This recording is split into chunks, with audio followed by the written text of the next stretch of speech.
কেন কিছু মানুষ জন্মায় কেউ পঙ্গু হয়ে, কেউ গরিব হয়ে, কারো জন্মগত ত্রুটি থাকে? এর উত্তর দেওয়া আছে পবিত্র কোরআনের সূরা মুলকের 2 নম্বর আয়াতে, আল্লাযী খালাকাল মাউতা ওয়াল হায়াতা। তিনি আল্লাহ জীবন আর মৃত্যু সৃষ্টি করেছেন পরীক্ষা করার জন্য তোমাদের।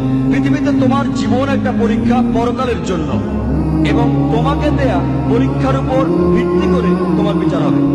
আর মহান স্রষ্টা এক একজনকে এক একভাবে বিচার করবেন। যখন আপনি কোনো পরীক্ষা দিতে বসেন, প্রত্যেক বছর পরীক্ষার প্রশ্নপত্র বদল হয়।